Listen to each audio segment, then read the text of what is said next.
来乡亲啊，继续来看是这个台北市的选战，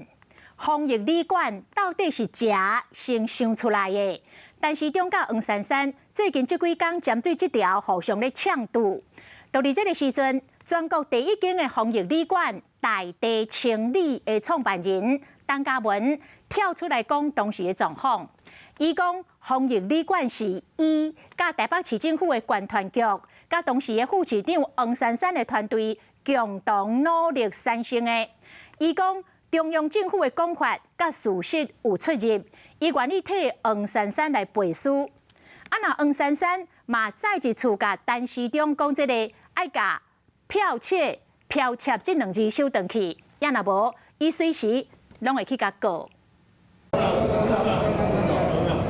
赶伫咧立碑对手后，国民党台北市长候选人蒋万安嘛来到新武航空参访拜会，除了交流观光的问题，3位候选人嘛继续针对防疫的问题继续咧相争。防疫工作不应该成为政治人物抢攻的工具，需要把当时你的防疫工作到底谁先发明谁先推动在这个时候提出来。虽望蒋万安认为防疫不应该抢功劳，不过陈市长黄珊珊为了向新建立防疫旅馆，这几天拢伫咧会。防疫旅馆就如我讲，这都是从集中检疫所这样的概念来做延伸的。SOP 呢是我们在2月14号我们开了协调会之后，2月21号我们就正式第一家上线，内容大家可以讨论，但是你讲剽窃这2个字，请你收回去。如果他不收回去的话，我随时都可以提告啊。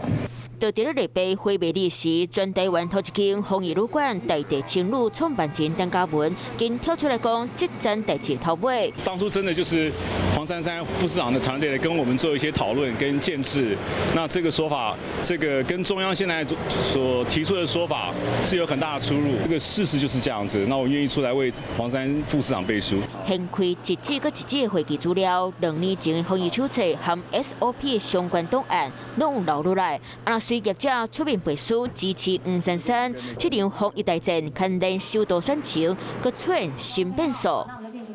Hello， 大家好，我是乃瑜，要教给大家2个任务。第一个，华视新闻的脸书专页，你按赞了吗？还有华视新闻的 YouTube 频道，赶紧订阅起来，还要记得按赞，开启小铃铛哦。